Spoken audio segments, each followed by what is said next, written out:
une certaine réunion il y a quelques mois, enfin il y a un peu plus de temps, et aux élus, je crois avoir eu M. Genet et M. Gaudron. Monsieur Genet. Madame Genet, excusez-moi, Madame Genet. Voilà, maintenant je vais opérer chez vous. J'aurais pu dire M. Genet, Madame Gaudron,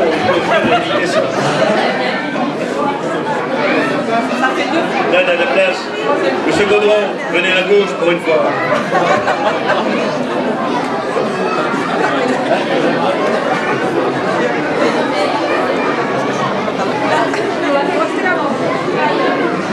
Bien, mesdames et messieurs, votre attention quelques minutes, puisque vous le savez, l'essentiel de la visite de ce matin, ou en tout cas du rendez-vous de ce matin, est la visite des classes.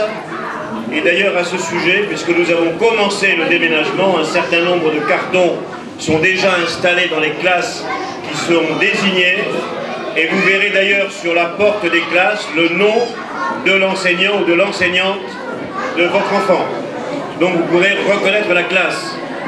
Elles ne sont pas installées, puisqu'en fait il reste encore une partie du mobilier à rapporter, à installer. Et l'installation définitive pendant les vacances de ce mobilier va permettre de disposer des cartons qui ont été numérotés par maîtresse et par maître, en fait, et par classe, pour être disposés de manière à gagner du temps et à organiser les choses pendant les vacances et pour le retour, de façon à ce que les enfants puissent commencer tout de suite. Donc vous aurez à faire cette visite avec 3 de nos agents, 4 de nos agents qui sont là. Cédric, Yasmine, rappelez-moi votre prénom, parce que je connais Jean-François et Denis, qui sont là et qui vont piloter chaque groupe de parents pour aller visiter l'école, dont les travaux sont achevés. Il reste encore 1 ou 2 bricoles à faire, mais ce sera fait dans les jours qui viennent avant la fin des vacances. Et donc, vous pouvez considérer que la rentrée se fera, le premier jour, certainement, il va falloir que tout le monde trouve un peu ses marques, mais la rentrée se fera dans les temps et dans les conditions que nous avions prévues. Alors, simplement 2 mots, parce que nous n'avons pas le temps de revenir sur une longue et douloureuse histoire, d'autant que, pour une partie de cette affaire, l'histoire n'est pas terminée. Ce qui est terminé, c'est à partir de la décision que l'exécutif municipal a prise au lendemain des élections de mars 2008, celle d'en finir avec la pollution et avec l'ancienne usine d'amiante. Je vous rappelle, un foncier bâti, pollué jusqu'aux os, et quand on dit pollué jusqu'aux os, c'est pas une façon de parler. On a trouvé en dehors de l'amiante, qu'on a trouvé un peu partout, et en particulier dans le sous-sol, qui a renvoyé la fin des travaux à plus d'1 an au-delà de la date qu'on aurait pu réaliser. Il y avait de l'amiante sur le toit du pavillon du gardien, de l'amiante friable, la pile, la crocidolite. Il y avait de l'amiante par sac entier dans les murs de l'usine. Il y avait de l'amiante sur toute la superstructure de l'usine, sur les poutres, dans les tuiles, partout. Et donc il était absolument nécessaire d'en finir avec ce qu'on peut bien appeler une usine poison, celle qui a tué, il faut dire les choses telles qu'elles sont, plus de 80 personnes à l'heure actuelle, et pour lesquelles, c'est pour ça que je dis que l'histoire n'est pas terminée, chaque mois qui passe nous fait découvrir des gens qui ont été atteints par la maladie qui est provoquée par l'inhalation d'amiante. Nous avons mis en place d'ailleurs une cellule particulière avec le docteur Alouche, qui est de nos élus, pour qu'on puisse maintenant piloter avec les autorités sanitaires la recherche de tous ceux qui ont habité dans le quartier ou ont fréquenté l'école.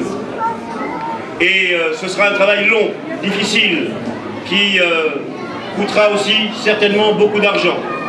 Nous avons fait des démarches auprès de l'agence régionale sanitaire qui a mandaté un bureau d'études pour établir les conditions et les moyens qu'il fallait mettre en œuvre pour rechercher les éventuels malades. Et nous aurons rendez-vous dans les jours qui viennent, après les vacances de mars, avec Madame Marisol Touraine, la ministre de la Santé pour évoquer avec elle les suites possibles à donner à cette démarche. Mais en tout cas pour la phase 1, celle qui consistait à se débarrasser, tant dans le bâtiment que dans le sous-sol, rappelez-vous, une surface de 7000 m², tant sur le terrain lui-même, en surface, de tous des traces d'amiante. Vous aurez dans les jours qui viennent l'information précise, vous l'avez eu pour beaucoup d'entre eux, sur le montant des travaux, la qualité des travaux qui ont été réalisés. Nous avons creusé parfois jusqu'à plus de 80 cm sur la totalité des 7000 m². Et nous avons dépollué à cette profondeur. Alors il peut subsister à 1 mètre, à 1 mètre 10, quelques fibres d'amiante qui se baladent ici ou là. Elles n'ont aucune possibilité aujourd'hui de contaminer qui que ce soit. D'abord, parce que toute la surface qui avait été creusée a été remplie par des matériaux isolants.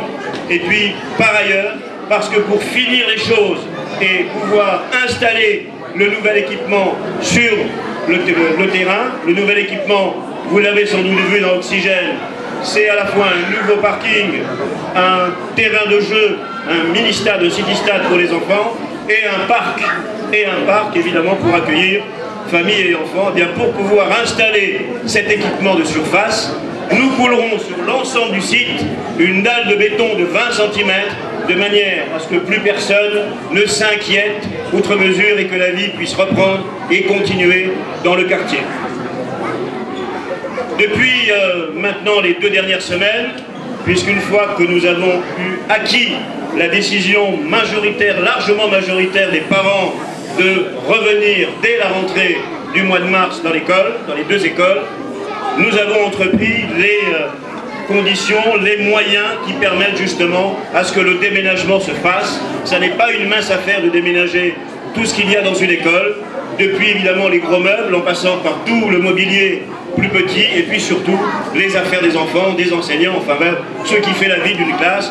Je vous rappelle que ça fait plus de 6 ans que les enfants sont installés avec leurs enseignants dans ce préfabriqué. Donc depuis 2 semaines, ils font leur carton, une bonne partie est déjà déménagée, le reste va l'être dans les jours qui viennent. Il y a eu, nous avons obtenu de l'inspection académique 2 jours banalisés, qui permettent bien évidemment à ce que ce travail de préparation du départ se fasse dans les meilleures conditions. Il a été demandé aussi, et nous renouvelons notre appel aux parents d'élèves de trouver des modes de garde alternatifs pendant ces 2 jours, autant qu'ils le pouvaient. Bien évidemment, il y a eu une erreur d'information à un moment donné, accueilli les enfants dont les parents qui travaillent en particulier ne pouvaient pas évidemment trouver un mode de garde. Nous avons réparé cette erreur d'information et donc nous sommes,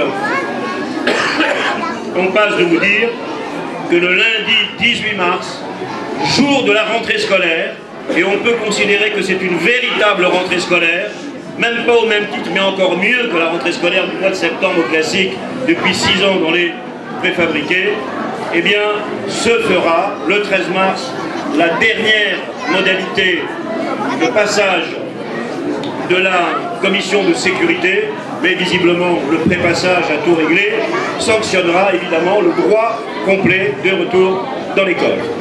Écoutez, vous le savez, les débuts de réhabilitation du groupe scolaire ont commencé au mois de juillet dernier et ils ont aujourd'hui été complètement accomplis à quelques petits détails près et donc nous pourrons revenir dans cette école.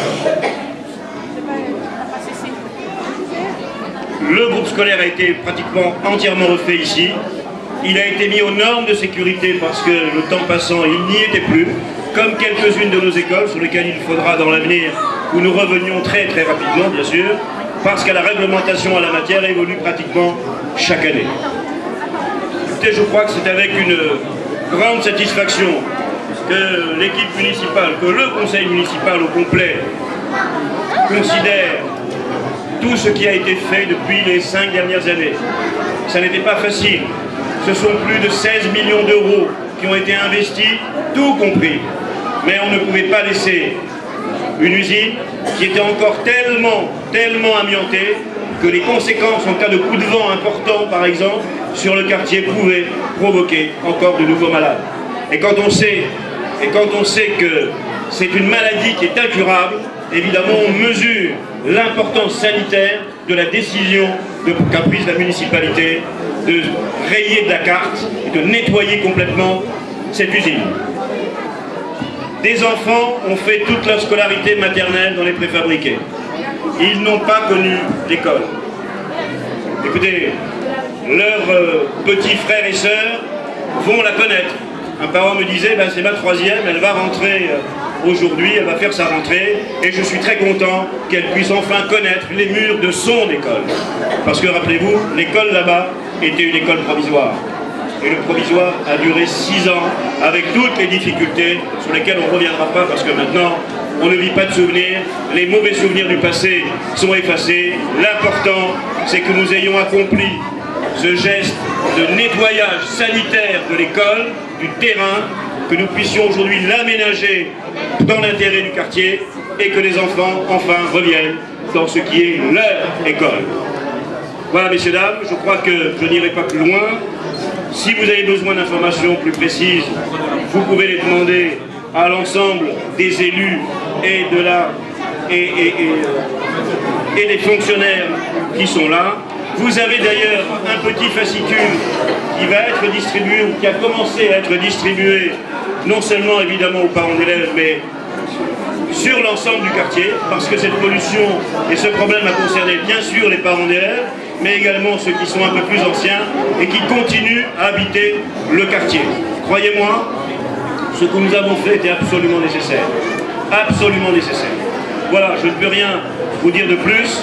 Je crois que nous sommes enfin contents de quelque chose que nous avons décidé, que nous avons mis en œuvre, mais au moment où nous l'avons mis en œuvre, nous n'étions pas certains d'aller jusqu'au bout dans les meilleures conditions.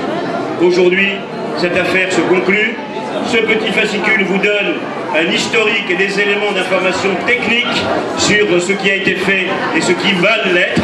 Et nous vous donnons rendez-vous bien évidemment dans les semaines et les mois qui viennent dans ce quartier, dans le conseil de quartier, parce qu'il y a beaucoup de choses à faire. Et sans vous les habitants, et bien évidemment nous pouvons avancer, mais l'éclairage que vous avez, parce que qui mieux que vous connaît votre quartier, est pour nous extrêmement important. Voilà, je crois que nous pouvons dire merci à tous les agents de la ville qui ont travaillé d'arrache-pied tant pendant la période des travaux que pour la préparation des déménagements. Remercier les parents d'élèves qui se sont associés évidemment à nous dans cette démarche, même s'il y a eu ici ou là quelques petites difficultés, mais ça fait partie de la vie, et la vie est encore, on ne vit pas de souvenirs. Évidemment l'entreprise, tous ceux qui nous ont soutenus dans cette démarche, et bien évidemment dans cette démarche, je dirais les parents d'élèves, mais toutes les associations dont le comité s'était formé, je me rappelle bien, en 2005, pour aboutir finalement au résultat qui est le nôtre aujourd'hui. Eh bien écoutez, vive l'école du Bourg!